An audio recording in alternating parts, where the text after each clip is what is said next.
Welcome to season 3, episode 3 of Bone, Stone, and Obsidian, a Dark Sun podcast. I'm Jesse. And I'm Robert.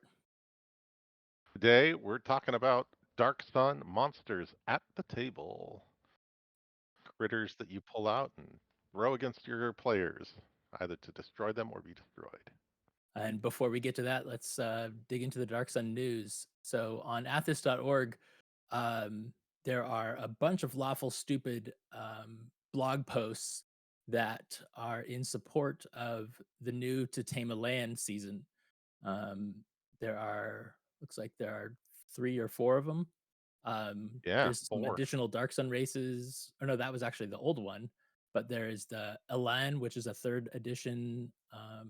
creature that you can play as a player character. That Mark converted to 2nd edition. There are the Templar Wives of Nibene and campsites. So those are the ones that sort of go along with the new season. Right. Yeah, that's a ton of material. Elons, I loved in third edition the idea of a creature that is essentially a construct of psionic energy given a physical body Yeah. held together by its mind.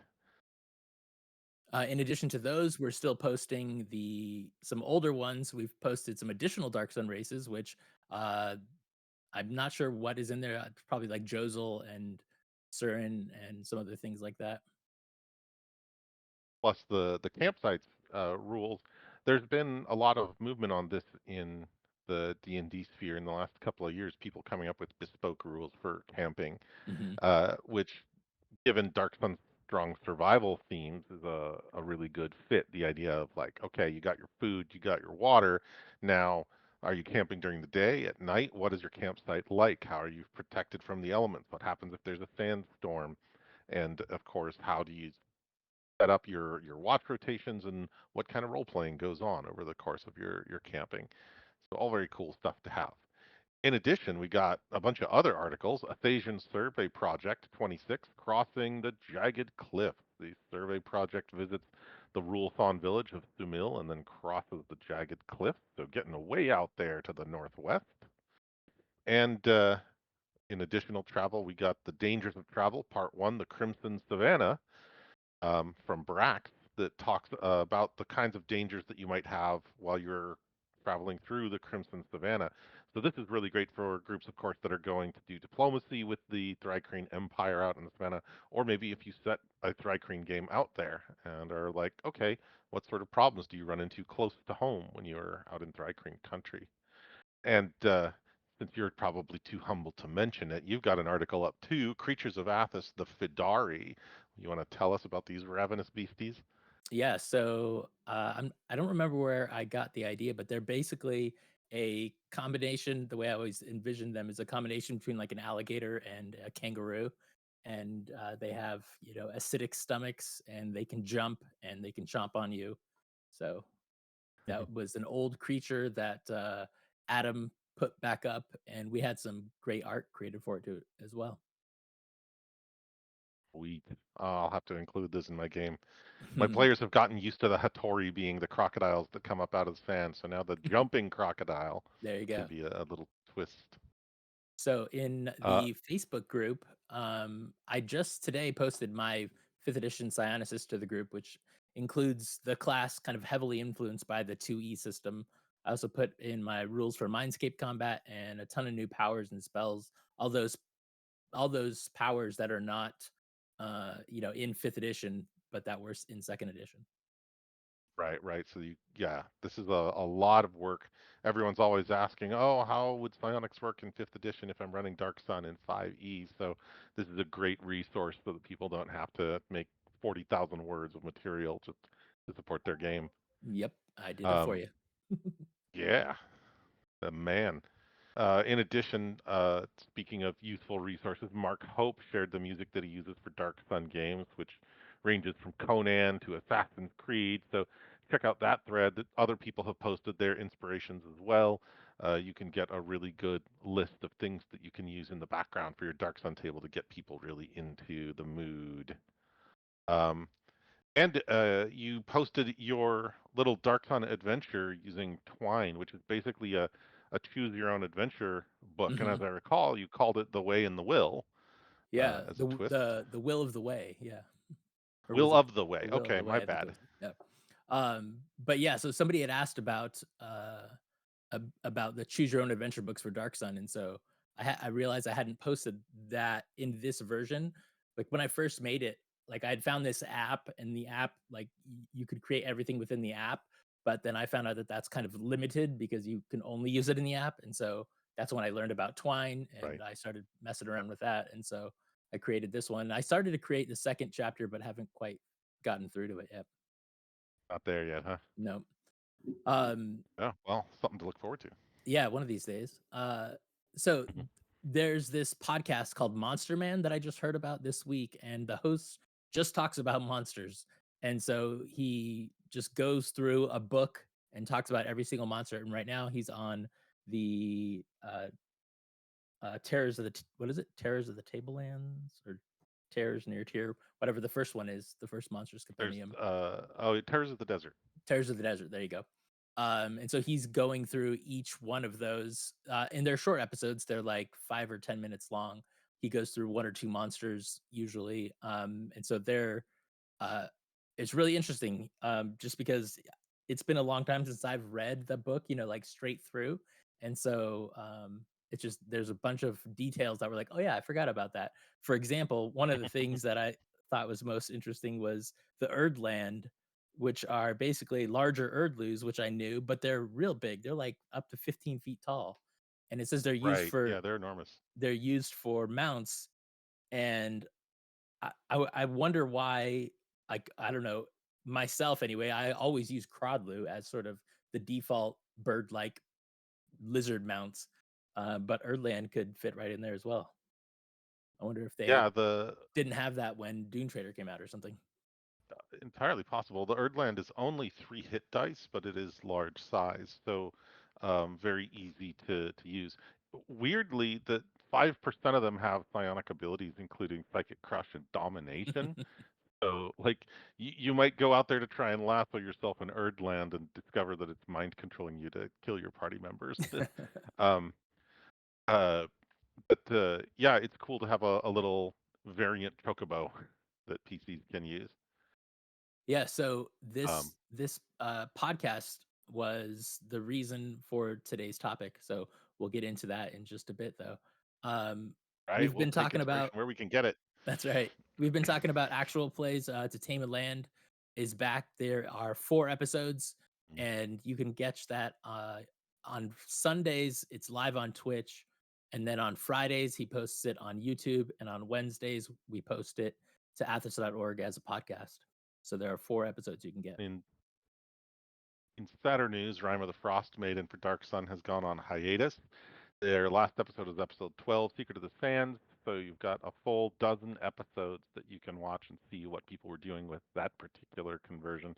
Still a very interesting way to just pick up an adventure that says, here's a terrible environmental hazard, everything is frozen, and flip it. Here's a terrible environmental hazard, everything is desert, and then the adventure itself proceeds similarly. Yeah. So moving on, we got a listener question. So Yannick Laterno sent us an email. He says he loves the podcast. Keep up the great work. His listener question says, I've been pondering a possible twist in my Dark Sun campaign, which would compel the PCs to voluntarily visit the Gray to retrieve something.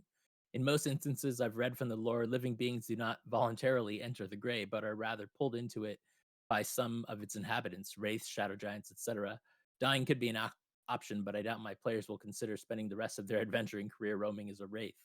I'm trying to think of multiple ways my players could attempt to reach the Gray and to come back from it relatively unscathed. I understand that prolonged exposure to the Gray means a potential decay to their souls, but that's just the perfect built-in time pressure for our little adventure. What are their options? What do you think, Jesse? Well, okay, I could go on at length about this. So the gray really ties into Greek mythology about the idea of the underworld as being this featureless place where purposeless souls are roaming and slowly having their personality and memory eroded away over time until they discorporate and just become part of the landscape and are forgotten forever. And that they can extend their vitality by drawing gifts and sacrifices from the living. The idea that you can give these spirits food or even your own blood in order to revitalize them. And so, from that note, this gives you obvious directions to go from that inspiration. You could do something that's similar to a retelling of Orpheus, where someone has lost a loved one and is desperate to get them back and says, "Hey, I've got this thing, a potion fruit, an artifact, something that will allow me to return someone from the gray." And of course, in a typical D&D game, your high-level druids and Templars can raise the dead, but maybe this person doesn't have access to these in their conventional form, or it could be someone who's been dead for so long that they can't be raised by one of those spells. And resurrection, which could get them, is much higher level and harder to get your hands on. So they say, okay, I got this potion fruit, maybe pomegranates if you want to be thematically appropriate. And okay, each of you like eat a seed from this pomegranate and take the remaining seeds with you, and it'll translate you into the gray. And I need you to find the spirit of this person and then feed them this pomegranate seed and escort them out of the gray, just like Orpheus tried to do with Eurydice. Um, and you can even throw in a little complication, like once this person has eaten one of the pomegranate seeds, they have to get out in a certain amount of time. And if you do a particular thing, then it makes it so that they remain trapped. In the story of Orpheus, it was he couldn't look upon Eurydice. He had to walk all the way out of the land of the dead without looking behind to know that she was following. And he turned around too soon, and she was dragged back down into the depths of Hades.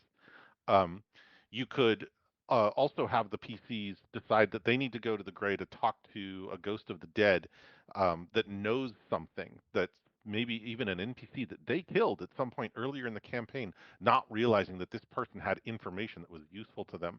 And this NPC has been dead too long for Speak with Dead to work on their corpse anymore, or just their corpse is not accessible. It was burned, buried, destroyed, thrown off a cliff, whatever. PCs can't get it in order to talk to them. So what they do, they go into the gray and track down this ghost so that they can then feed it vitality to spark its memories and then try to interrogate it for the information they need. But of course, once you spark its memories, it might remember that you killed it. And in the gray, as opposed to using Speak with Dead, nothing says that it can't lie to you to serve its own purposes. So the PCs have to figure out how do you entice one of these things? How do you talk to a ghost of the dead that knows that it's trapped in this torment and it's slowly going to waste away, that it's in its interest to tell you the truth and tell you the things you want to know?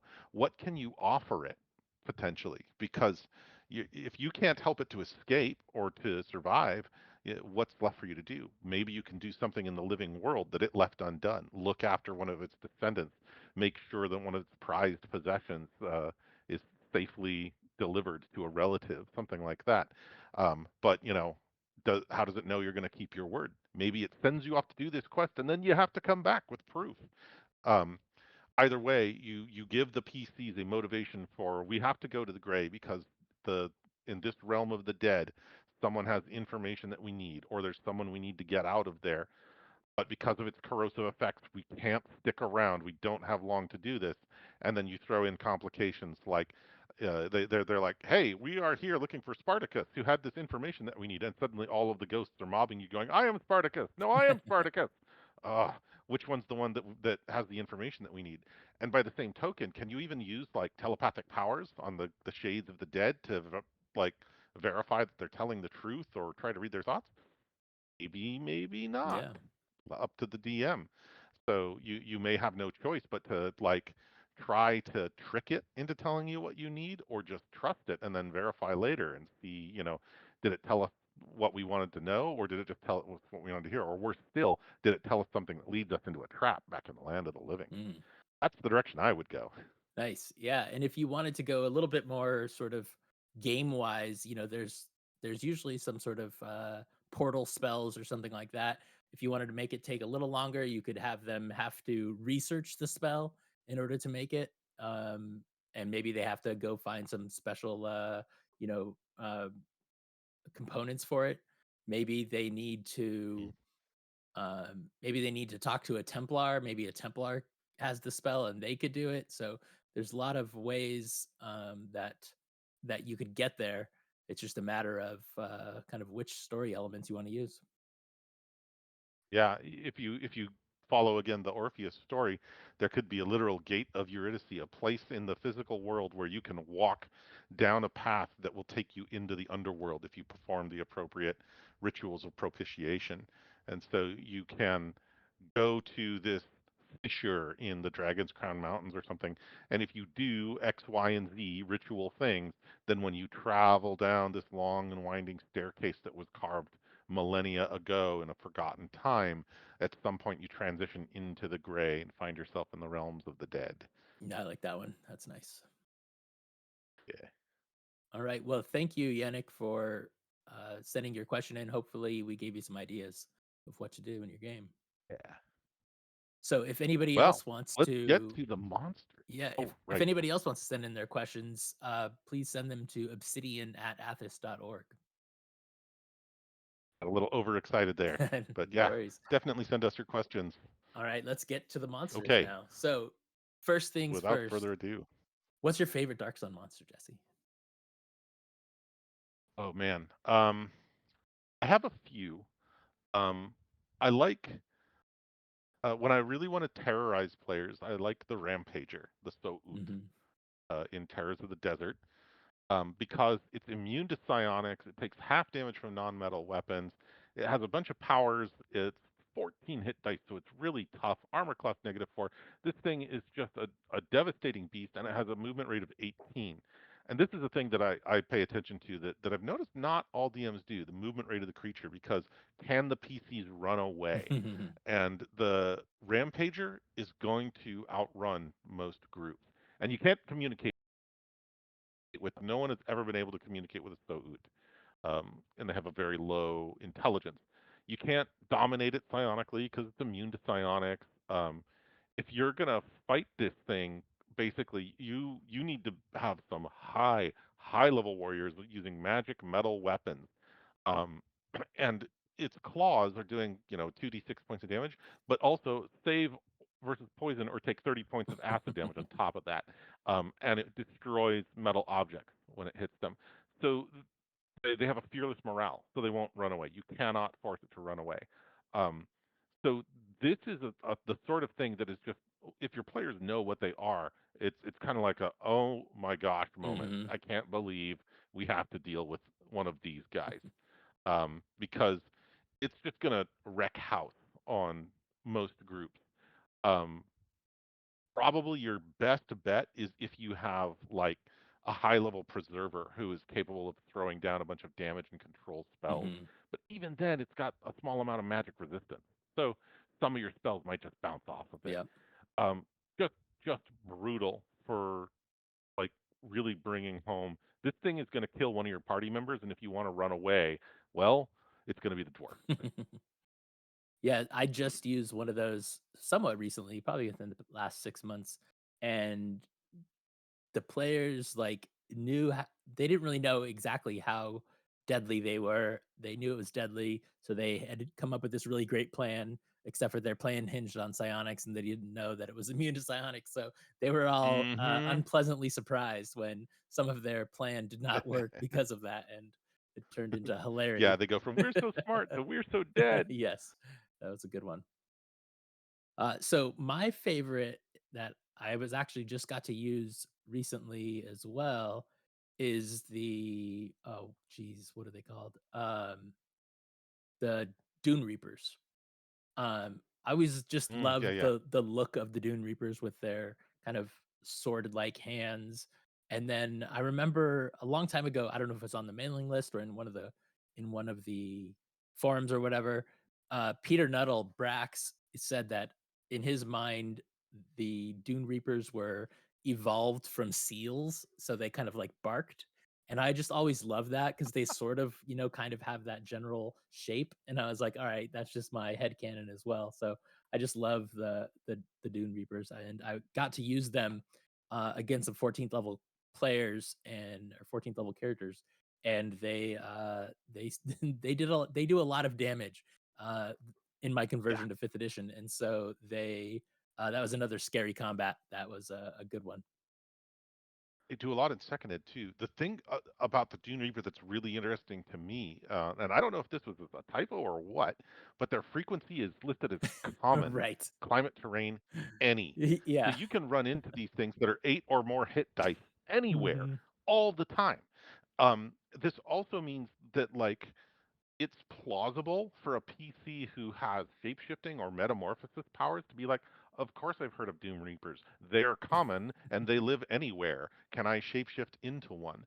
And their natural attacks alone, you've got, if you're a drone, 3 attacks for 3d6 plus 7, 3d6 plus 7, 2d6. Same thing for the warrior. The warrior has more hit dice and a better AC. And they are large size, 8 feet or 10 feet tall. So they're easily within range of metamorphosis, especially if you've got expansion or you're a half giant. Um, and a druidic shapeshifter presumably could do one of these things too. The drone at least because they're semi-intelligent. The warriors have low intelligence, so arguably not an animal that you're going to shapeshift into, but maybe not. And so you have these things that are just physically brutal. And if you have those shapeshifting powers, this is an obvious choice. Um, the other nice thing is that they they will form hives, but the normal way that you'll run into them is like a tiny exploratory group, 2 to 5 drones, or a single warrior that's out gathering resources for the hive or whatnot. So you can give players a little taste of death. And then if they are feeling cocky and they win, they can try and track down the lair and go, oh, we'll murder these things in their lair and get their treasure. And ha ha, there's 25 of them and they have no treasure. Get boned. Nice. Yeah, I think, Um, there that being common is kind of funny, but, it's a little bit mhm. ridiculous as well. I mean, if they're really common, Yeah, then, exactly. there's just everyone's dead. How is anything Right. alive on Athos, Exactly. right?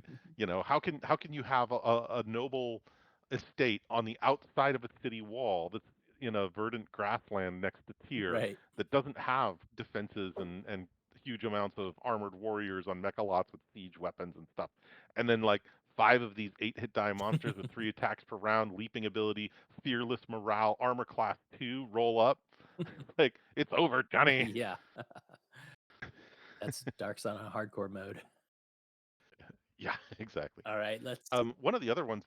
no, go ahead. Oh, sorry. I was going to say one of the other ones I really like is Scrab at low Mhm, level. mhm, Scrabs have 5 hit dice, so they're a mid to low level monster. You usually encounter them in small groups, 2 to 12, but you can run into layers that can have dozens of them, mhm, and nest mothers and whatnot. They can have not preservers, defilers. They can have psionicists. They have high intelligence, 13 to 14, but they look like bug dudes with little insect claw arms mhm. and pinchers, and they're 4 feet tall. So they're also aligned typically chaotic evil. So they are they're people that look really alien, For sure. which is great for Dark Sun. Yep. The idea that there are people out there that look really different than what you expect. You can talk to them. You could, in theory, make deals with them, although if they're chaotic evil, maybe not going to honor it. Um, if you get in a fight with them, they're tough. They're tougher than Gith, but they're no Doom Reaper or Rampager. They also are going to throw psionics and spell use, so they give you a real like mixed bag of an arsenal to use against PCs so that it's not just a slugfest. They're going to throw some weird curveballs at your PCs, and they typically have some personal treasure and some layer treasure potentially. So really good for your mid-range PCs as a potential antagonist, or even if you want to throw the PCs into a position of like, oh, these scrabs are threatening a nearby village, but maybe we can come to a truce or an arrangement because you can communicate with them if you work at it. Yeah, I always really like Scrabs because they sort of look like, uh, somewhat humanoid earwigs, and those always freak Yeah, people out, and so it's really easy to say, "They look like an earwig, except for they stand up," and people are like, "Ooh, gross." yeah, Yeah, love Scrabs as well. Let's see. So let's, go on. We've got a bunch of these. They're just it's like, yeah. uh different monsters for different parts of Dark Sun. So we did our favorites. Now, what's something that you just have, maybe you don't like or you've just never used, or what's your least favorite Dark Sun monster? Uh, okay, so probably one of the close to least favorites. Like I like a lot of Dark Sun monsters because they're so weird and they often have weird powers that you can throw at people. Mhm. But in terms of like this did not inspire me and it did not spark joy in my game. Brambleweed Yeah. in the terrors of the desert, and it's a weed or a twisted up tree that's covered in big thorns, and it's like okay, this is an environmental hazard, and it makes sense that you would have these really robust thorn plants that are dangerous to try and get through because they got these really big, sharp thorns on them, Mhm. and you have to hack them up or burn them down with magic in order to get through. Um, Hardened brambleweed doesn't even burn, it says in the notes, so you'd have to blast it with magic or something.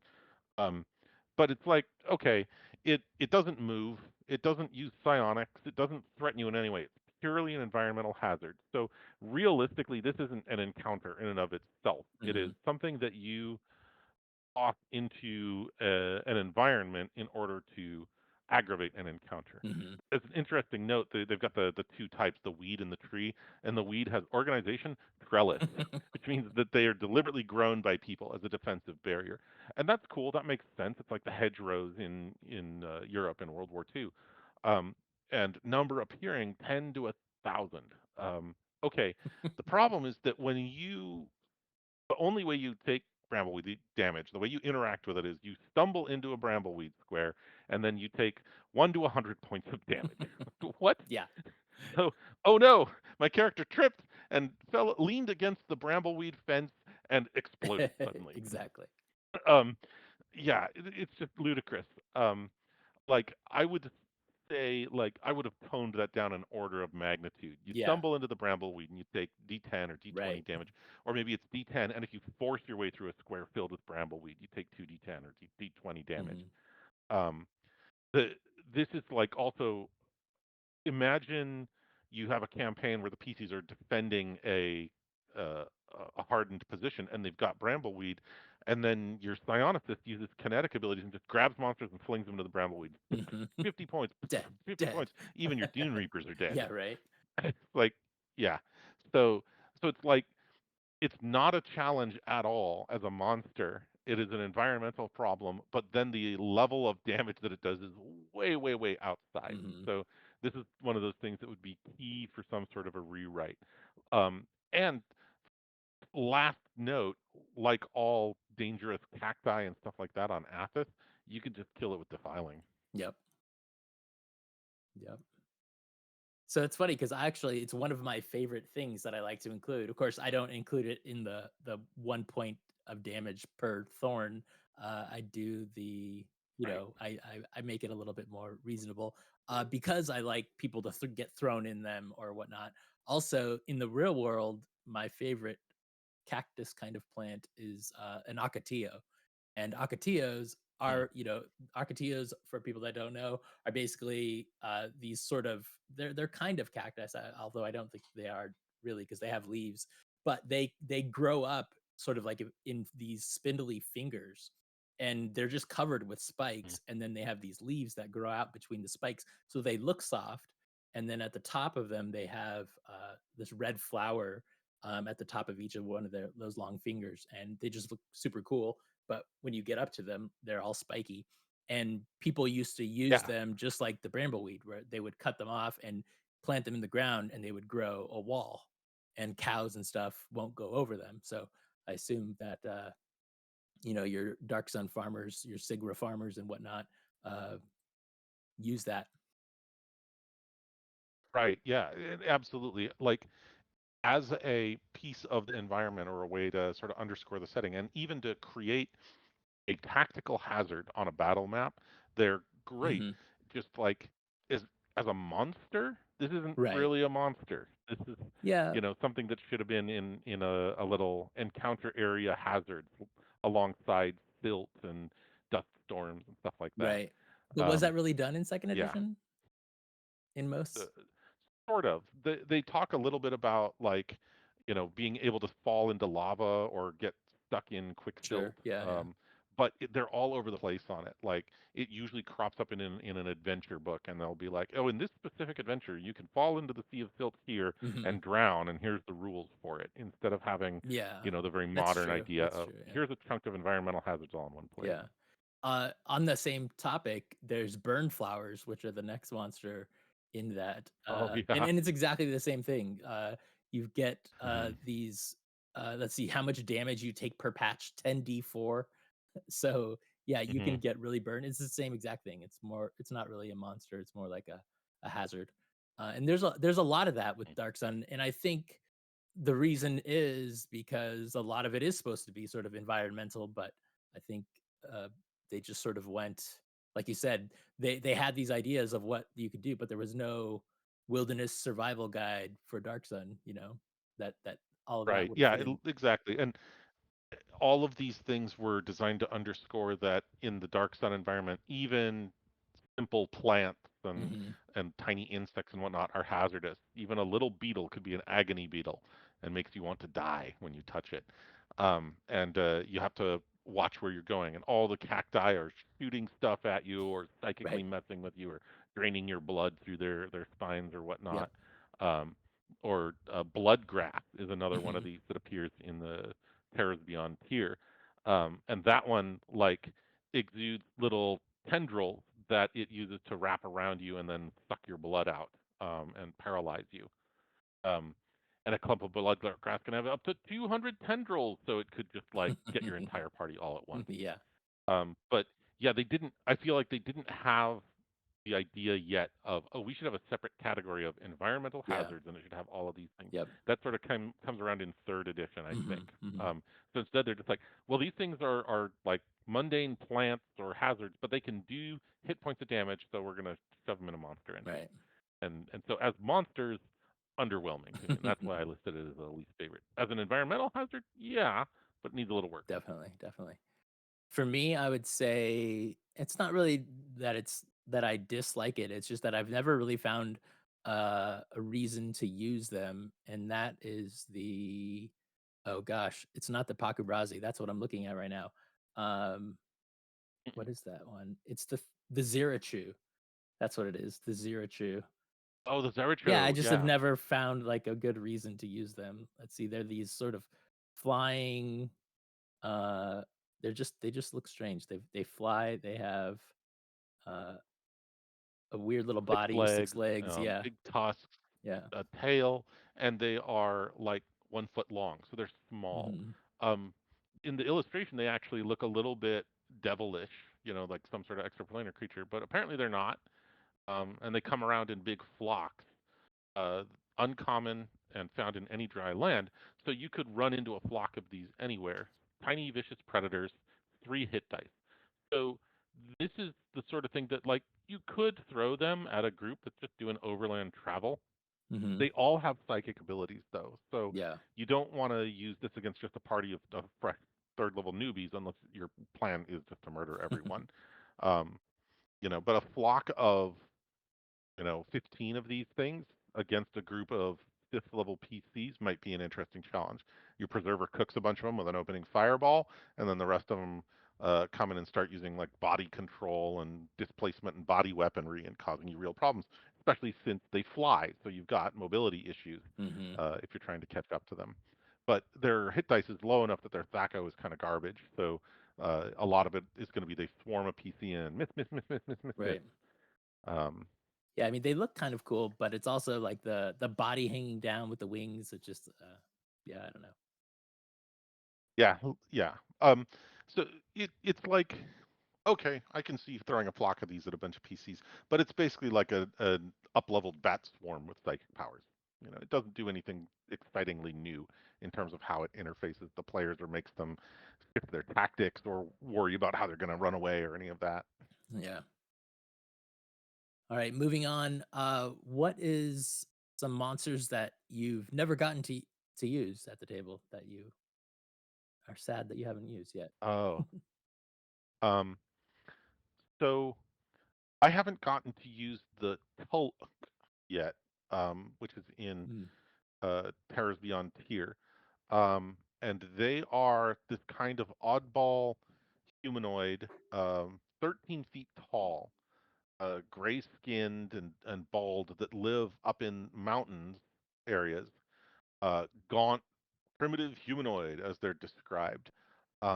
Hairless, and the apparently the top of their head they have no skin, no scalp at all, so it's just got the bone of their skull exposed there.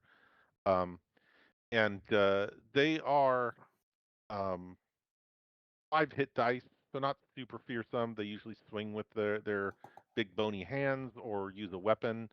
Um, Taller than a half giant by a small amount. Come in random groups of 1 to 20 with a little bit of treasure. Um, and have low intelligence. And the Tulk feels to me kind of like a thematic cousin to the Brog. Um, Mm-hmm. they are giant humanoids, some evolution of some kind of giant in Athos. Maybe fog giant or something that turned into an Athasian critter. Um, and It's interesting that they note under ecology that they're very timid. So unlike the Brog, they're not likely to start a fight with you. Um, so you could get like an interesting story out of doing something with them that's kind of like the search for Bigfoot.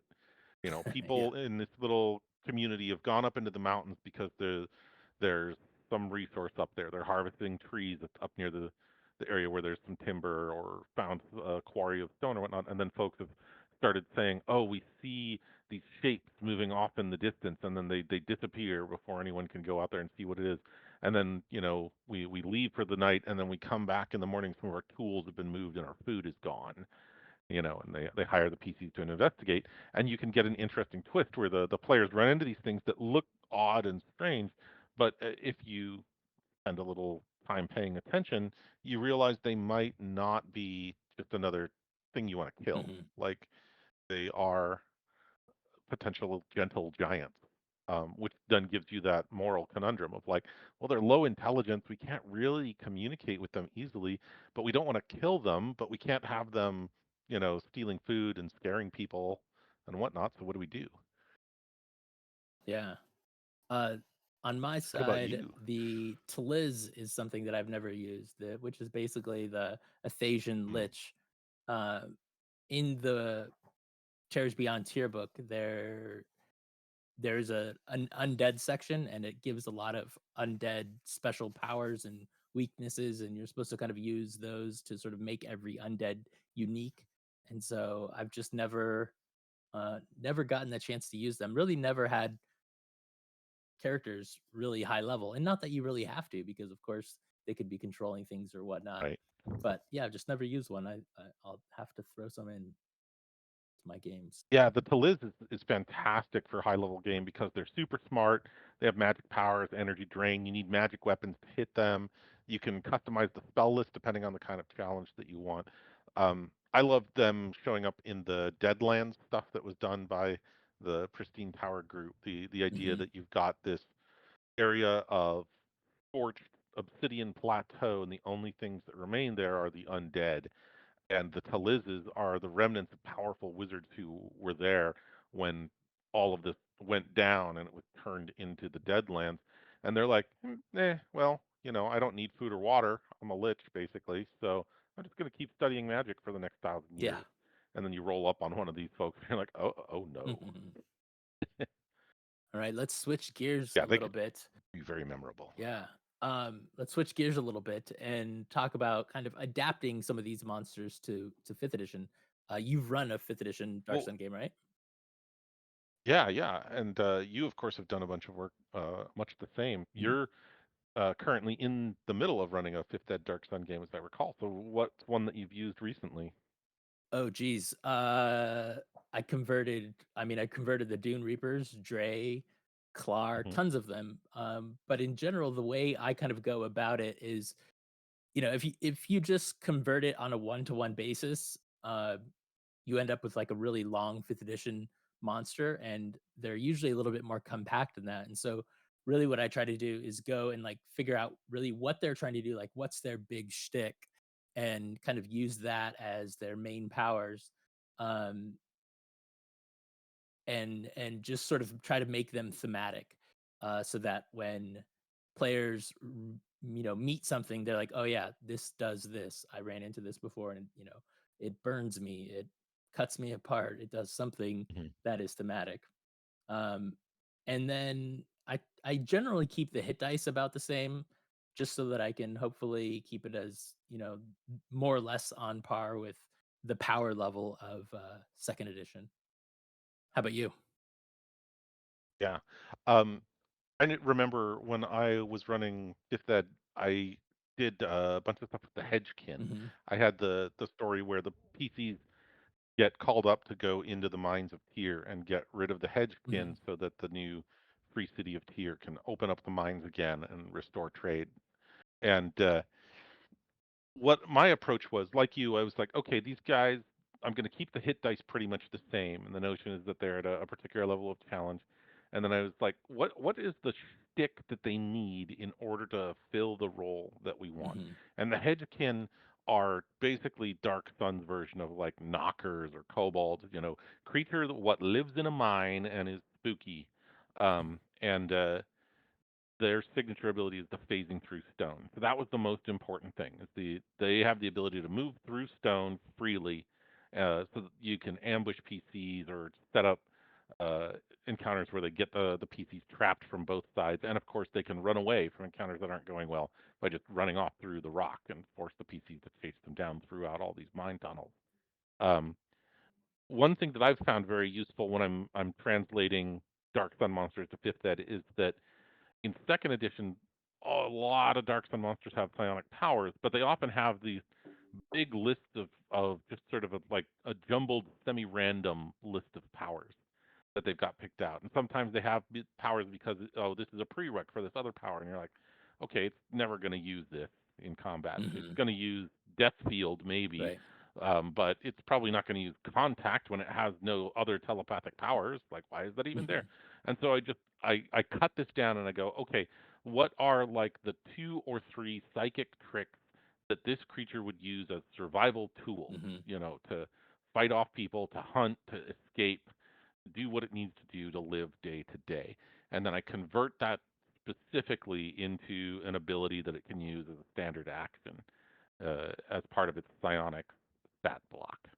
And that serves me well. So it cuts down on sort of the extraneous crust that you get if you try to say, okay, this creature has 17 psionic powers, and I'm going to translate all of them, and then only 2 of them are ever actually going to be used in battle. Exactly. Yeah, one of the other things I do for psionics is kind of make them traits, so that maybe Mhm. they just always apply. Like, if somebody has, danger sense or something like that, maybe just give them, advantage on Mhm. initiative or something like that. And so, those Yeah. kinds of things where like the players probably don't really see that unless you say like, oh, this creature gets advantage, and like if they see you rolling, rolling advantage or whatever. Um, One of the other things I like about fifth edition is that, similarly to fourth edition, you know, monsters are not the same as PCs, and so you don't really have to worry about doing the exact Mhm. same thing. You don't have to worry about finding the spells and figuring out what their spells or psionics actually do. You can just make a power that mimics that and call it a day. Yeah, you just include the stats right there in its block, Hmm. 1 or 2 sentences, and you're good to Right. go. Yeah. And a lot of times, I will reskin monsters too. So I'll just take a monster that's similar and then just, add whatever little extra things to make it like whatever monster, I'm trying to make. All right, let's move on to kind of creating atmosphere with monsters. What are some of the best monsters that you could use for setting the tone of the desolate survival focused campaign? Ah, that's a great one. How do you get the mood and the theme of Dark Sun? In Over in the Sand Marches campaign that we talked about last time, the game started out as a pure survival gameplay. You're out in the middle of the desert, you have no food and no water, and you need to hunt something down or you're going to die. And for that sort of a starting opener, I love using creatures that are like indigenous predatory or scavenger animals of Athos. So like you're out in the middle of the desert and you might see the occasional tiny lizard or insect or what. And sure, you could eat that, but it's not enough for you to survive. You need something more substantial. So you need the next thing up on the food chain, the thing that survives off of those little scrubby weed plants and tiny lizards and things like that. And so there's a whole list of low level critters that are perfect for this, like the um, the Zackle, Mhm. the Gorak, Yep. um, the The lure, oh gosh, what was the bulldog one? Yeah, the lure jakar. are neat. Jakar, that was the one I was thinking of. Thank you. And all of these are critters that are they're typically small in size, so 2-3 feet long. So it's not going to feel really overwhelming to a party. They come in groups, usually up to a dozen, which means that if you've got a party of 5 or 6 people, you can throw two of these per PC, and it puts a lot of pressure on the players in terms of where their positioning is on the battlefield. It's not just there's one big monster and everybody surrounds it and Mhm. wails on it with their powers. Yeah. And most of them have like one signature ability that they can use that makes things interesting. So, like the Gorak has its sail fin that it can color cycle in order to hypnotize people. Jakar grabs onto people, and when it bites you, it stays on and does continuing damage to you round over round. And the Zackles, of course, have the ability to turn themselves invisible so that they can sneak up on you and then drain the last hit points out of a dying person. And in fifth edition, that obviously becomes a thing where it's like if someone is down, a Zackle can go up next to them and cause them to immediately fail a death Mhm. save in order for it to gain nutrition Totally. and give it 5 hit points or something like that. And so then that becomes like, oh man, we gotta get our party member up or kill this thing before it finishes devouring his life energy. For sure. Um, yeah, so I love these because they're unintelligent creatures. You don't have to worry about doing diplomacy with them or whatnot. The PCs aren't going to get huge treasure off them. The treasure is you got something to eat. Maybe you got some bones and furs that you can use to craft tools that you need in order to survive. And if you're doing something like a little knowledge where you have thrown the PCs out into the desert with almost nothing, in terms of their gear, Mhm.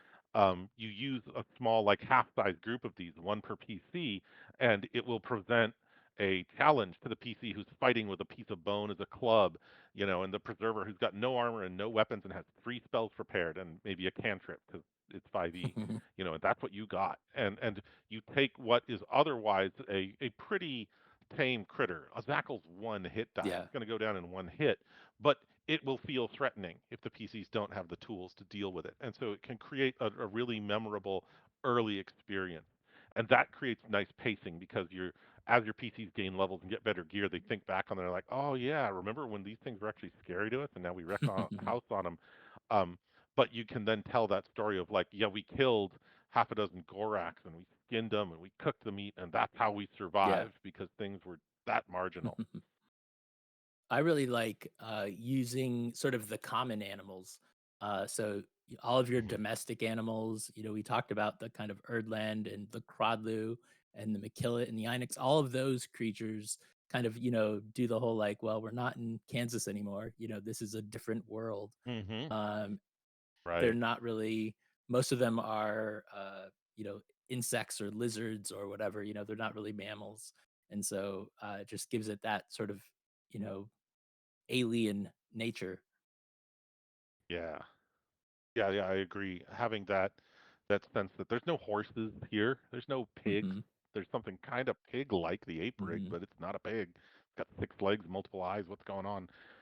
Yeah, really underscores the alienness of the setting, and the in conjunction with the like using scavenger and predator animals, it underscores how badly damaged the ecosystem is. That there's whole gaps in the ecosystem of types of animals that just don't exist anymore.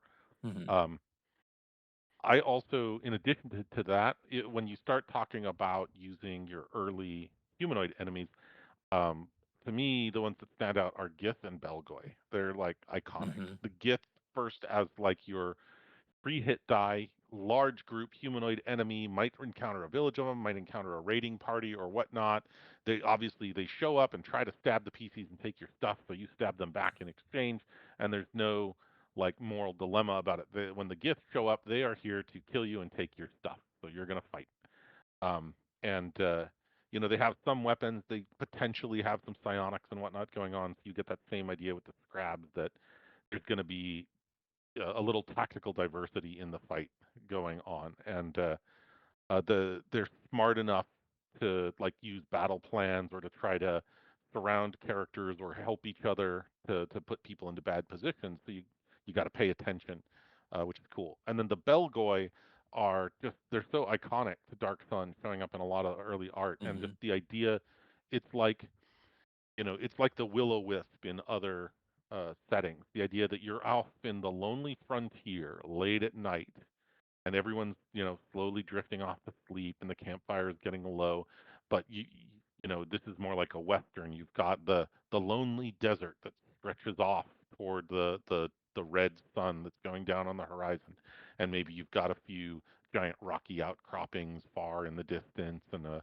lonely tree off somewhere. And as you're sort of in this liminal state halfway between awake and asleep, you're one of the last people standing guard while your companions are tossing and turning and hoping you're going to survive the next day. You hear this little sound, ding, ding, ding, ding, ding, and then suddenly the next thing you know, you're 300 feet away from the encampment, and something with an awful, toothless, bony mouth is trying to bite you in the neck, and you're like, what the so creepy. Love it for atmosphere. Yep, yep. Both of those, I'm a huge fan of those.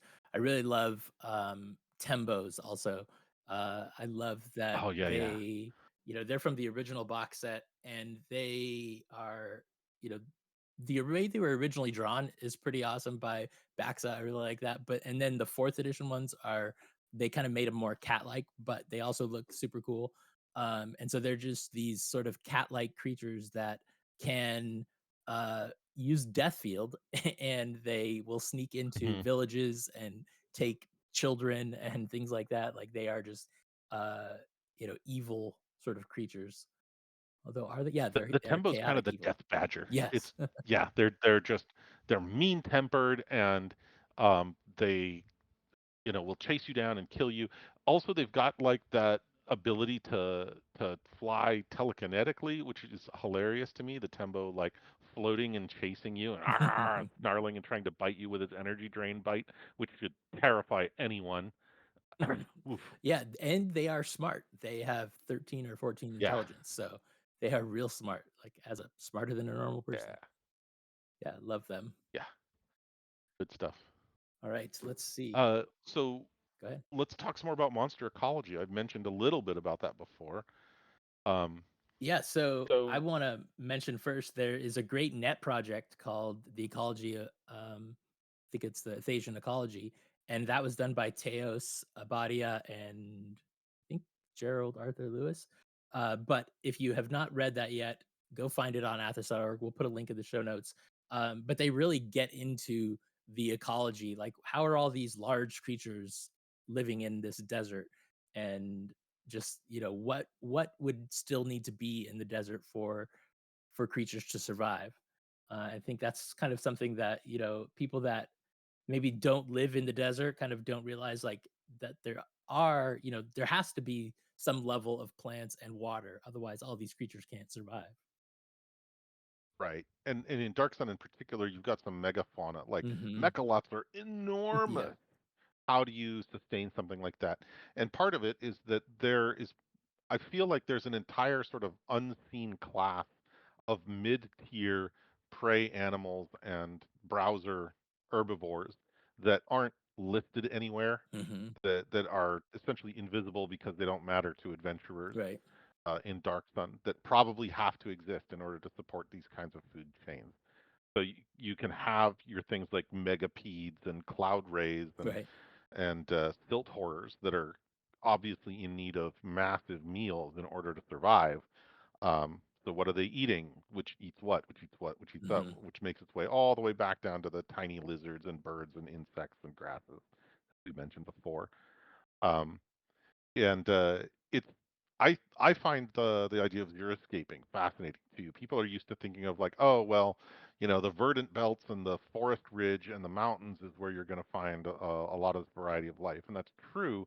But creatures that are well adapted to desert survival can really carve a niche out for themselves, and you may find a lot more variety in desert biomes than you at first expect, especially in a world that's had 1,000 years of magically mutated creatures adapting to that setting. It practically calls out for the DM to make their own entries and say, Mhm. okay, what's sort of a mid-tier creature that occupies a level on the food chain somewhere between the Erdlu and the Rampager? Well, the Erd land is there. That's pretty, Right, right. that's one. One Yeah. another thing, 700 pounds of meat on an Erdland. right? That'll feed your village. Uh, Another aspect is that there are psionics and there, is, like, photosynthesis, that's a psionic. So Mm. you could have, like, maybe the wyverns, if they can't catch something, maybe they use photosynthesis, like, on their wings, and so they can, get some Yeah. energy from the sun. Right. And yeah, the whole idea of psionically powered creatures, like Zackles get part of their life energy from drawing out psionic energy from the dying. Mhm. And the mechanism of this isn't really well explained. But there's this whole idea of, oh, maybe these creatures have adapted to partly surviving on psychic fuel that they siphon off of other creatures. Which can create interesting twists where it's like you got your lone psionicist who wanders out of the waste because he's like, I need to do my psionic meditations in order to unlock my high sciences or whatnot, and then these creatures are drawn to him because he's channeling this immense amount of psychic power and just leaking off this fuel that they lap up like sugar. That's a good, uh, just vision in my head. Yeah. Um, let's go on to hidden gems. Are there any overlooked or underutilized monsters that could bring some unexpected flavor to a campaign? Oh yeah. One of my favorites in that I'm going to mention two favorites I think, and I think they're maybe not as underutilized as I'm saying, but like I feel like that they are the sort of things that Dark Sun GMs could be like, oh yeah, I definitely want to use these guys. Hmm. One is the Nikal Hmm. from Terrors Beyond Here. And these are a mysterious race of lizard like humanoids who are far wandering traders and explorers, um, presumably from somewhere beyond the Ringing Mountains. They did appear in Scale, Tail, and Claw as well, which did a great job of expanding on their culture and their habitat. Um, and these guys are great for a multitude of reasons. One, they're these weird blue skinned, scaly reptile dudes. So they are humanoid-ish, but they definitely don't look human. Hmm. Um, they're of average intelligence. They'll talk. They'll trade with you. You could fight them if you need to, but they often come in large tribal caravan groups. And much like Athasian elves, they tend to be pretty nomadic. You know, they'll move about from place to place, trading with people as the fancy strikes them. They have like an information network too, so they'll talk to other Nikal groups that they pass by and trade with, which means that they are a great way to feed in rumors to give players information about things that are going on in other parts of your world that the PCs might want to know about. Oh, yeah, we got it through the Nightcall information network. Um, and because they are oddball merchants and traders from a faraway land, if you want to introduce some sort of weird weapon or magic item or psionic artifact, these guys could have it for sale. Um, so they create great opportunities for an encounter that isn't just another match them up, but also isn't like, okay, we're trading with some shifty elves again, and we have to establish some bond of trust, and also hope that they're not trying to sell us some broken crap. The Nikal have different motivations, and that means that you can get different kinds of scene flavors out of them. For sure, yeah. Those are, I would say they're one of my favorite things. I think I probably include them in every campaign, just for all of those reasons that you said. I really like the dark spiders and the mountain spiders because they also have exceptional intelligence of like 13 to 16, 15 to 16. And I put in one of my campaigns just recently, I put a way for the PCs to kind of go interact with them and they didn't choose it and I was sad. But Mhm. I had, oh, sorry, no, please no, go continue. ahead. I had a dark spider show up in an encounter in over in the Sand Marches game. The PCs were fighting a bunch of spiders in an old ruin that was partially exposed from the desert, and a dark spider shows up, and nobody knew what it was. And then it started casting lightning bolts and stuff because it was a defiler. They're like, "Oh no, we need to kill that right now." Nice. And that sort of brings us into monsters as NPCs. So, you could Yeah. definitely make some Dark Spider NPCs. I would have to say that I have used, they're already sort of humanoid, but to me, I've used probably Miortis the most as really just an NPC or undead in general. But Miortis I like because they're ancient. And so they have these, they have their beliefs of breaking laws, and I just love that idea of, just some common thing that you're doing uh is some broken law Taboo. to them, and if you can figure that out, then you can actually, interact with them, which I think is cool. Yeah. Yeah, it's almost fairy tale like that Mhm. fairies have their own set of weird Yeah. rules. And once you understand the rules, now you can safely interact with the fairy, but before you've got that figured out, it's potentially really dangerous. Mhm. I love using Sirlons. Furlons basically are my substitute for having like mind Right. flayers or Cthulhu monsters or Mhm. demons in Mhm. Dark Sun because powerful psionic entity from another world that wants to use Athos to fuel their own uh, world dominating psychic aims. And they're obviously monstrous and gross, and also incredibly intelligent. They are typically lawful evil, which means that they are not up to anything good and they are going to try and trick you, but you can make deals with them and you can engage in contracts with them. Mhm. Um, because of their immense psychic ability, their magic resistance, and whatnot, Sirlons also are sort of they're one of those enemies that for low or mid level PCs, the players are going to be like, I don't know if I want to fight these. Like that could maybe suck if the dice don't go our way. So that opens the opportunity for you to go, oh, we're going to have an interesting encounter here. I love having the Sirlons use their like telepathic powers um, to uh, do the typical sort of like, ah, yes, you've found me in my prison, and now I'm going to communicate with you telepathically and offer you these sorts of things. And sometimes I'll even throw a little twist on it, and the PCs will be like, let me guess, you want us to let you out of this prison, and in exchange, you'll give us riches and power. And they're like, goodness, no, I'm completely safe in here. Nobody has gotten to me in 300 years. I've been allowed to engage in psionic meditation for as long as I need. I totally don't want to be let out of here. you know, and just throw little twists like that.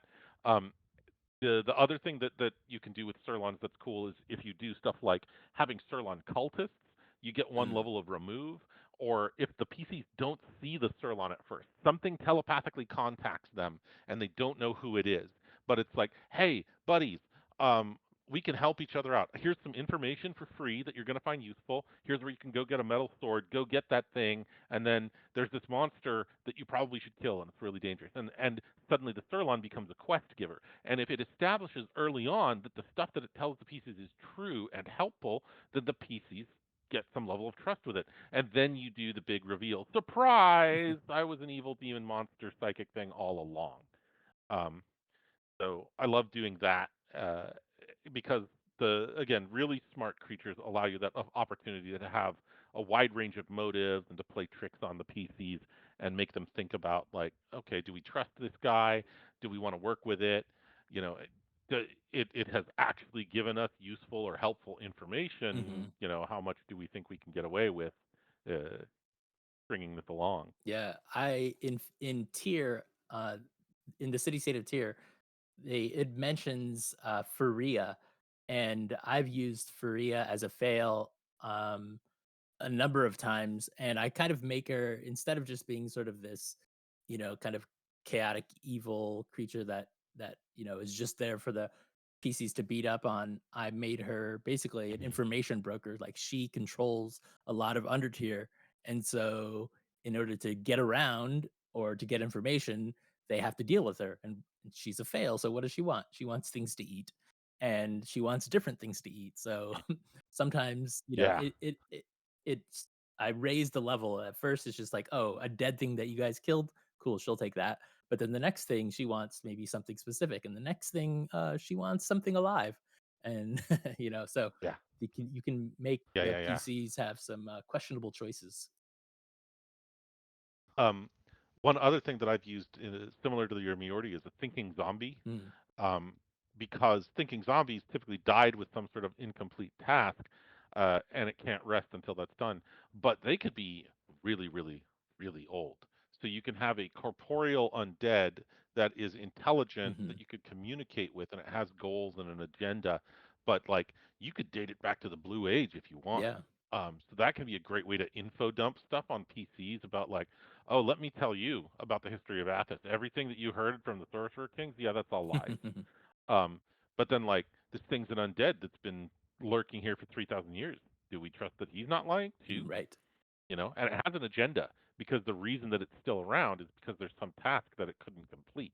And if it couldn't complete that task in 3,000 years, something went really wrong. And obviously, its principal agenda is going to be get the PCs to do that so that it can rest. Mhm. Um, so you get another great quest giver out it, but also a potential information sink that like it's a an unreliable narrator, but it might offer insights into things that the PCs otherwise would have no way of knowing. Yeah, so let's see. We've kind of talked about, monsters for urban encounters as part of that, monsters Yeah, and yeah. NPCs. So let's go on to monsters and magic. Considering the scarcity of magic in Dark Sun, how does this affect the monsters that rely on magic? And, you know, in Dark Sun, that just usually means that they have psionics instead of magic. Um, Hmm. the only things that have magic are things that purposely, want to learn magic, like your dark spiders and your Kaisharga and Taliz and things like that. Right. And similarly, you'll have the other monstrous humanoids like the Gith that will have defilers and Mhm, crabs. mhm. And for those folks, it's almost always defilers because they're bad guys. Right. So that's how they operate. Mhm, But the thing about magic monsters in Dark Sun, of course, is that like it doesn't matter that that dark spider is a defiler. People want to kill it because it's an intelligent evil spider that's going to eat you, and the fact that it that casts spells is just sort of icing on the cake. Um, the impact of magic in Dark Sun monsters is really more about monsters that have magical tactics that the PCs have to figure out how to defeat when having a magician in your group is itself a hurdle. Now, every Dark Sun group is going to have someone playing a wizard. There's going to be a preserver or maybe a defiler in the group because someone's going to do it. They know they're taking the uphill battle, and they've chosen to do it anyway. Um, but like in a typical Dark Sun game, your access to a variety of spells may be sharply limited. You know, how often are you going to find scrolls and spell books? How mhm. often are you going to have the opportunity to learn a new spell? These things don't come along nearly as much as they do in other D&D games. Depending on how your DM runs things, the spells that you start with might be totally random. Um, and so you run into a creature that's like, this creature is immune to fire damage and has a generic 10% magic resistance, and you're like, oh, well, my one damage spell is Aganazar's Scorcher. Oof. Well, it's immune to fire. My magic is useless against it.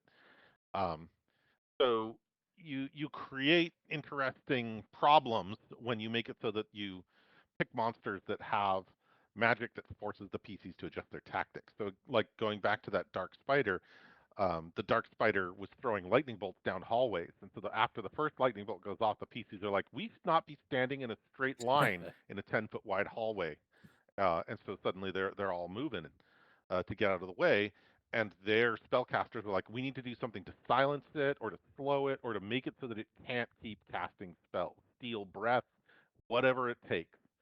Um, and there were plenty of opportunities, and that's one of the other neat things about using monsters with magic in Dark Sun is that elemental clerics in Mhm. second edition and in fifth, if you convert it over, have a wide range of unusual spells that don't exist in any other setting, like the aforementioned Steel Breath, and uh, and sometimes those spells will be like just what the doctor ordered against a specific given monster. Um, so it's really cool opportunities for clerics and druids to shine by doing something that you wouldn't see in any other setting. Yeah, that's what I was gonna mention, some elemental powers, because that is a huge aspect Hmm. of Dark Sun, and so you can have, just creatures with elemental, abilities like the what are they just called? The crags, and of course, you have all the different Hmm. elemental beasts and things like that, and Yeah. so Great. while that is not specifically they don't usually have specifically magic, they, just have sort of these magical abilities that are elemental in nature, and that sort of changes the Uh, uh, way that, a combat will go.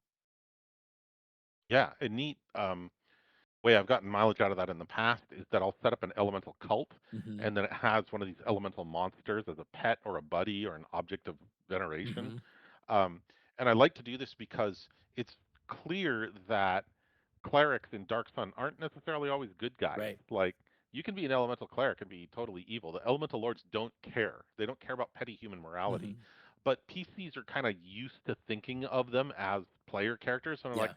"Oh, clerics are good guys because the elements are against the sorcerer kings." But well, no, might be bad guy against bad guy. So you can do something like having a cult of evil fire clerics or even evil water clerics, and then it has some sort of elemental monster, crags or drakes or something like that, that works with the cult, and so you get that neat theme going on. Oh, all of this is water themed, but they're clearly bad guys, and that also rewards the PCs if they do their homework in advance and are like, okay, we know these guys are all water themed, so what kinds of powers and defenses should we bring with us when we decide to sack their shrine? Nice. Yeah, that perfectly walks into kind of the cultural impact of monsters, and, I think Mhm. that one of the places where I think they they could have done better is with the elemental cults. Like, they kind of describe them as sort of like if you're a cleric, you're kind of like by yourself. You don't really have a congregation or anything like that. And I think there's a lot of missed opportunity, for just like you were talking about elemental cults and, just religion in general in the city states, Mhm. underground, or however you want to do that. One of the well, two other things about cultural impact of monsters. Obviously, one of the big things with monsters in D&D is you send people forth to kill them, and tying that to cultural impact means, one, when you are dealing with like barbarians and free city tribes, villages out in the waste and whatnot, that's a really common sort of like um, rite of passage. So if you are doing sort of a campaign that's like, we are in a free village out in the waste, and then we're going to send you out on your, journey to become an adult. And so your new, brand new characters who've just been rolled up are told, okay, go out and you need to hunt one of these monsters that lives out in the Badlands, 3 days from our village. And so you get that great, like, we do the little overland journey and everyone gets a little bit of RP. We fight some incidental creatures, Gorax and Zakals and whatnot on the way there, and then we get to the Badlands, and now we have to track down one of these dangerous creatures and figure out how to defeat it and bring back its head and its claws to the village in order to show, that we have survived our rite of passage, and now we're ready for bigger and better things. So you can get a nice like sense of the cultural placement of Mhm. your village in Athos based on the kinds of monsters that they revere or fear. They're like, this monster we want you to hunt because it's dangerous to us. So bring back the tail of a bunch of these big giant scorpions versus this monster we want you to hunt because it's sacred to us. And so you're going to fight this monster and you're going to kill it. And then you're going to, your shaman's going to do a little ritual of appeasement for its Mhm. spirit, and you're going to bring back its talons. And then the shaman of the village will do another ritual and declare that you're all adults. And of course, if you're turning this into an extended campaign, you can be like, oh, we go out in the Badlands, we kill the thing, we come back, and our village has been razed to the ground and nobody is alive. Right. Or we come back and the village chief has died and the person who's taken over is a total evil a-hole. And so we have to leave the village and grow stronger and come back to fight him and his guards Mhm. or whatever.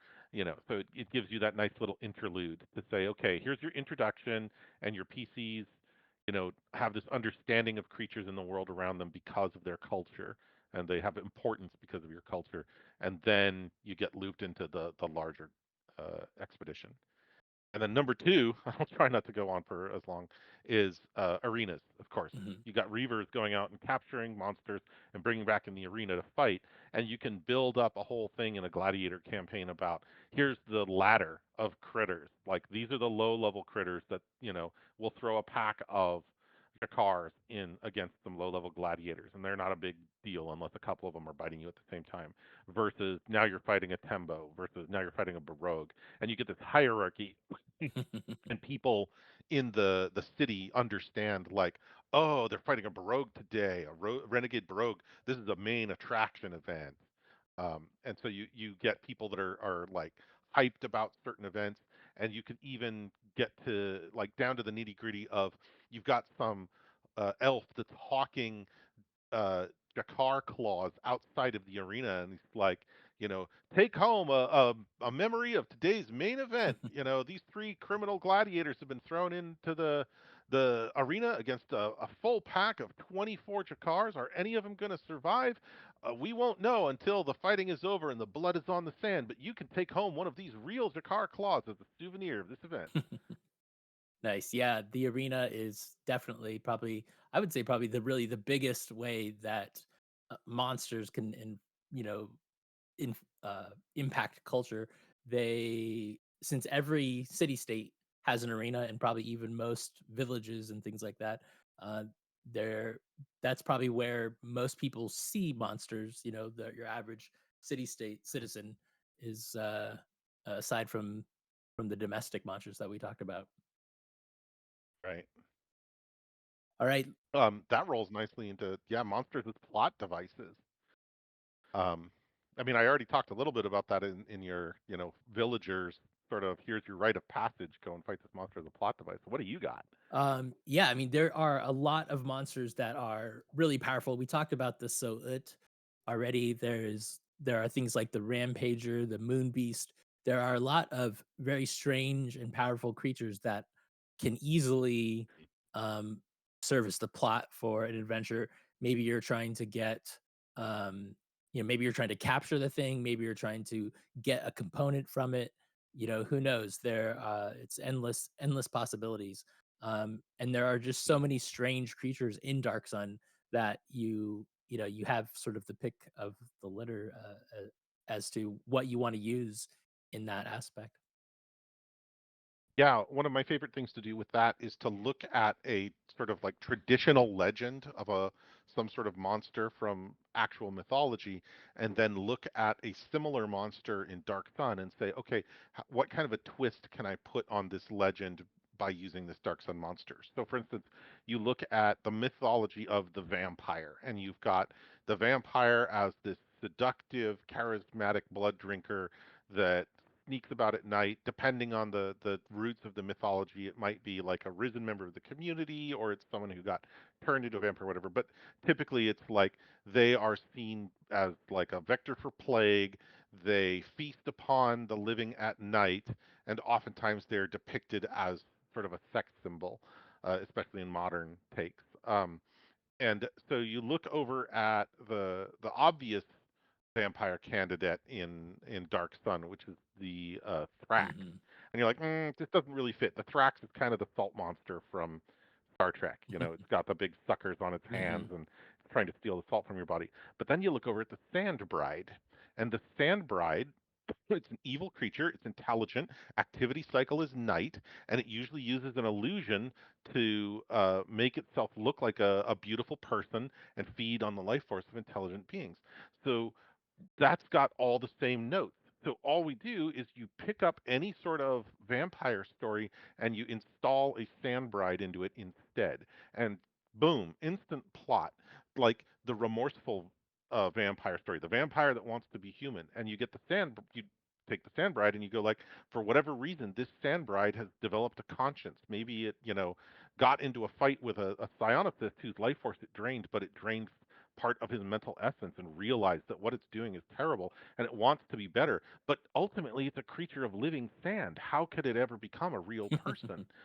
Or you take like near dark. Okay, a small group of vampires roll into a little Mm. town and they just get up to massive havoc and they convert one of the locals into one of their number. Okay, the sandbride can't really convert other people into sandbrides, but it can drain their life essence and you could decide, okay, I'm going to have this sand bride can drain the life essence of someone, and if someone gets completely desiccated, they turn into another sand bride because their body falls into dust that remains coherent and turns into another one of these.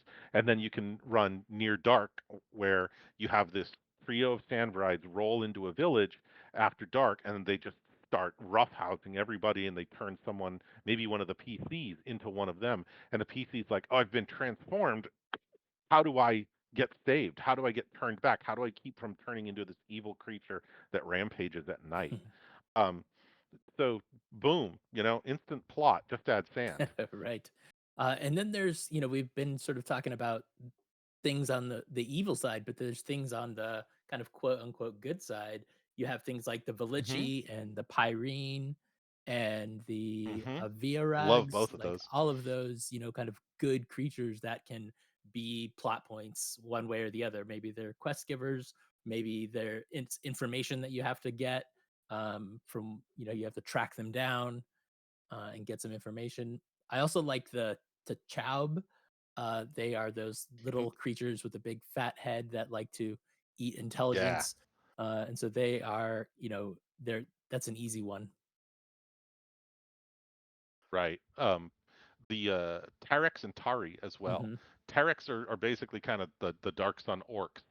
Um, but they are tribal, and while they are super suspicious of outsiders, especially elves, they are willing to talk if you are able to make a good reaction roll and have someone with a high charisma who's tough. Um, so you can create that idea of like, this is a tribal group that doesn't really fit in with the usual cultures in the area around them, but maybe they have their own thing going on. And so you can use them as a plot device for, they have information or gear that we need, or we want to become like honorary members of this Tarek tribe. We want to become friends with them for some reason, or learn ways from them. They have elemental clerics, so maybe it's like, oh, we want to learn the secrets of the elements from these guys. Mhm. So you can get some interesting twist there, where it's like, we have to get out of the city state and deal with these folks who live out in the barrens on their own. The other ones that I like are the Tari. Everybody loves the little rat dudes. Of course, they were a big deal in the Dark Sun video game, Shattered Lands. Living in marginal urban spaces, in ruins, in undertier, in old collapsed sewer systems, and things like that. Um, and they're obviously seen as folks who don't, like, fit up above in human society or in elf tribes or whatnot. They have their own culture and their own society. They have their own layers, but they're not hostile. They're scavengers that are mostly active at night. So they are a great way to be like, okay, these guys are kind of your neighbors, but they're a little bit different. And so you can have plots with, the Tari have stolen something and you want to get it back, but you don't want to start a massive war with them.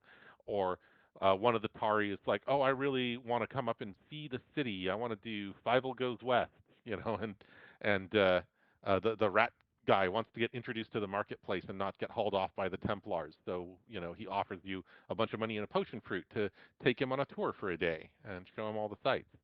You know, do fun stuff with that. Totally. Um, let's see. We've kind of already talked about environmental hazards and monsters. Um, Yeah. let's talk about variants. Like, have you made variants of monsters that we can find in the monster manual? Yeah. The most common thing that I will do is take an existing monster and then throw an unconventional power on it. Like we were talking about elemental critters before, drakes and things like that.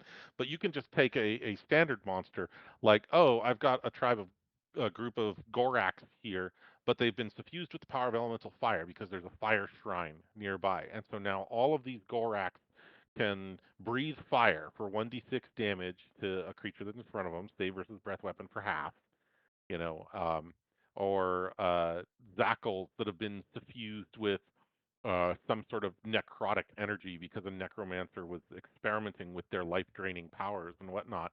And so now all of them have some sort of death Hmm. field where every time you hit them, you take a point of damage from necromantic energy that's in them.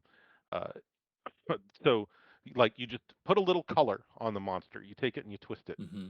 The classic formulation of this that goes back to old school D&D is, you just take some mundane animal, you take those stats, and then you give it a wildly different appearance. Stats as bear looks like giant amoeba with plasmoid tentacles and multicolored orbs floating around inside of it that sometimes seem to pass out of its skin and float in the air above it and then go back inside. Act 3 times around for 2d6, 2d6, 1d8. Yeah, I think I've the most variants I've probably made are things like Gith, or I would like to kind of have regular animals that have elemental powers. And so, Mhm. those are probably the most kind of variants that I've done. Um, let's get into sort of thematic monsters. Like what groups of are there that we could make themes out of Dark Sun monsters? Of course there's going to be psionics, that's easy. Probably half Mhm. of the monsters at least have psionics. But you can even separate those into sort of the different disciplines, if you wanted to theme Right. an adventure, with monsters that, use like psychometabolic powers, which probably a lot of them are that. Another one would be elementals. You would have, uh, there's a ton of elemental monsters. Um, along with the golems. The golems are kind of elemental. The drakes are all Yeah, elemental. constructs. Yeah. So, yeah, I would say the elements are probably another big one.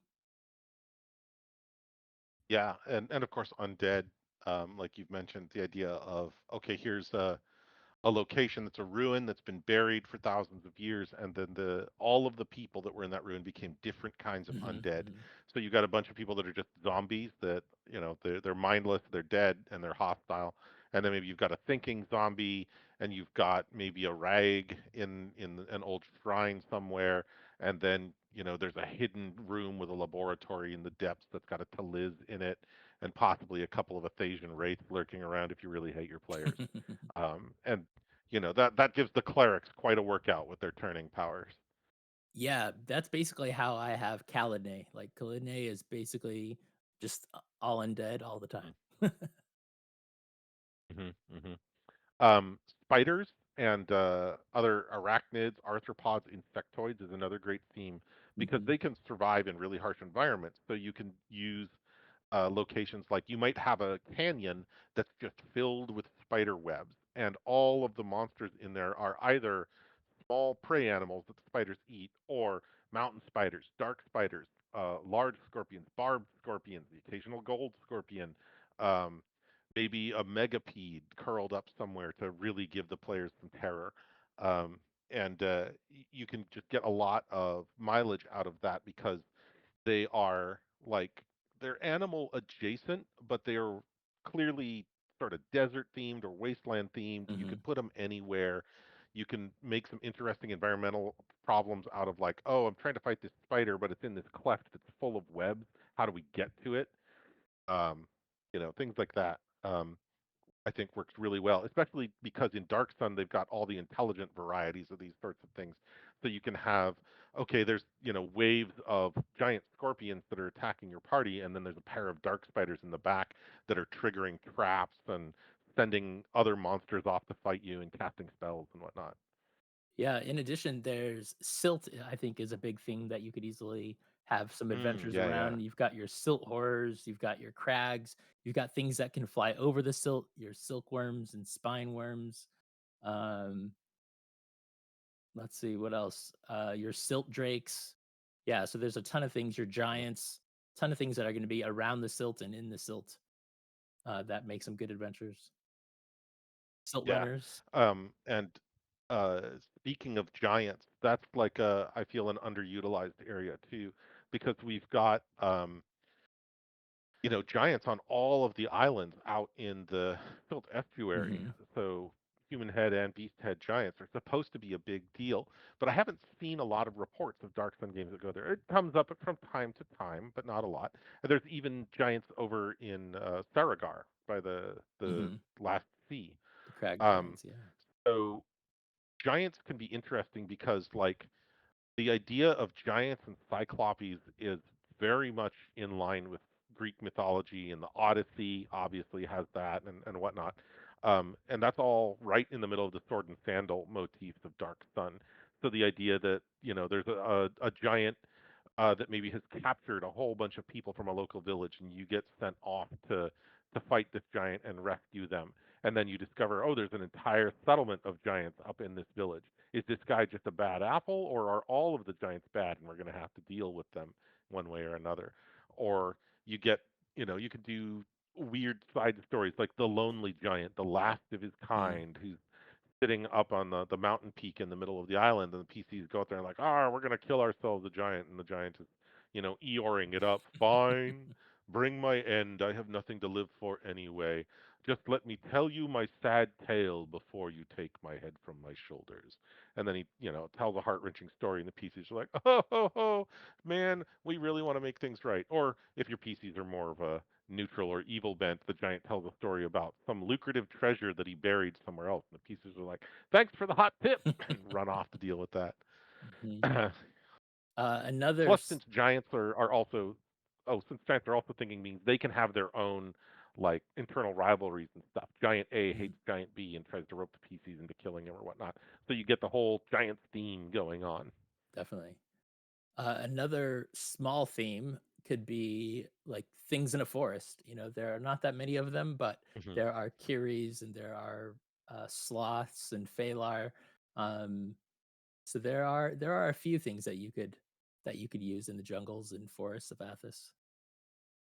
Yeah. Similarly, one very small side thing is take the weirdest stuff that you can find, the Zeracus and whatnot, all of the oddballs that nobody ever uses, throw them all on one encounter table and put them out at Trollgrave Chasm and in the glowing desert, in the area that's like the radioactive wasteland with the most weird mutated creatures. And there's your palette.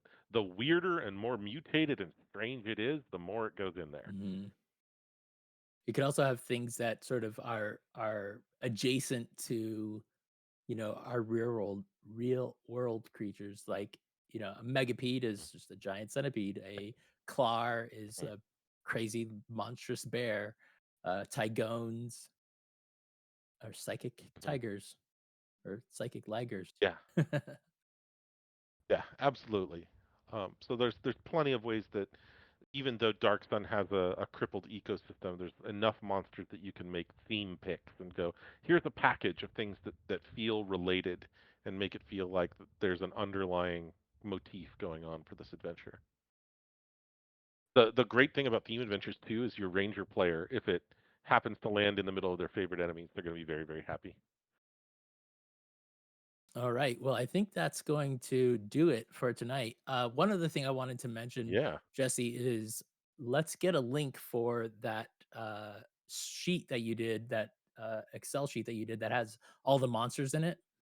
Um, Oh yeah, the monster yeah, spreadsheet. that is a great spreadsheet. I think people will like it.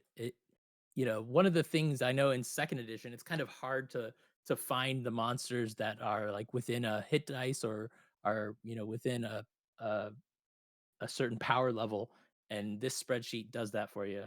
You can sort it and Right. I filter it. built the Dark Sun monster roster, basically going through a ton of different monstrous compendiums and magazines and adventures for Dark Sun for second edition, and went through and organized it in groups. So like all the monsters from Dragon magazine number 185, all the monsters from the Wanderer's Journal, all the monsters from Terra's Beyond Tier, alphabetically, and then sort of classes. What are their hit dice? What type are they?